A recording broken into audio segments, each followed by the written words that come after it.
Board exam में पूछा जाता है प्रिज्म के अपवर्तनांक का सूत्र। प्रिज्म के अपवर्तनांक का फार्मूला क्या होता है? n बराबर साइन डेल्टा m प्लस ए बटे 2 टोटल बटे होता है साइन ए बाई 2। प्रिज्म के अपवर्तनांक का केवल आपके सिलेबस में आपके कोर्स में सूत्र के बारे में पूछा जाता है कि प्रिज्म के अपवर्तनांक का सूत्र क्या है। प्रिज्म के अपवर्तनांक के सूत्र से संबंधित दिए गए प्रतीकों का अर्थ समझाइएगा। दिए गए प्रतीकों का अर्थ कैसे समझाना होता है, जिसमें आपका n प्रिज्म के पदार्थ का अपवर्तनांक होता है, डेल्टा m को अल्पतम विचलन कोण कहते हैं, कैपिटल A को प्रिज्म कोण कहते हैं। जो आपका प्रिज्म के अपवर्तनांक का जो संबंधित फार्मूला है, इसका एक लॉन्ग प्रोसेस होता है। आपका इंटरमीडिएट में पूरा विस्तार से रखा है।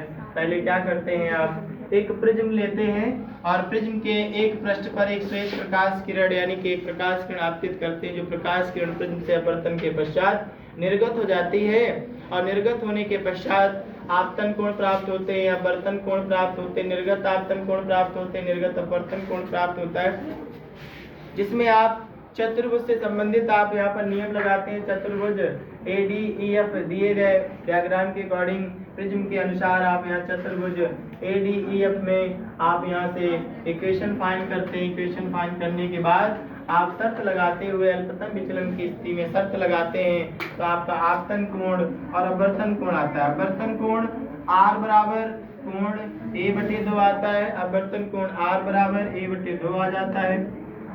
इसी तरीके से आप नेक्स्ट त्रिभुज में बहिष्कोण की प्रमेय लगाते हैं। जो आपका DEF में DFG में ये जो बहिष्कोण की शर्त लगती है, बहिष्कोण की अवस्था में हल करते हैं। हल करने के पश्चात आपतन कोण I बराबर डेल्टा m प्लस A/2 आ जाता है। स्नेल का नियम लगाते हैं। स्नेल का नियम यानी साइन I बटे साइन R होता है और स्नेल के नियम लगाने के पश्चात आपका प्रिज्म के पदार्थ का अपवर्तनांक n sine delta m plus A/2 total बटे साइन A/2 फाइन होता है। इस तरीके से आपका बहुत इंपॉर्टेंट टॉपिक है ये।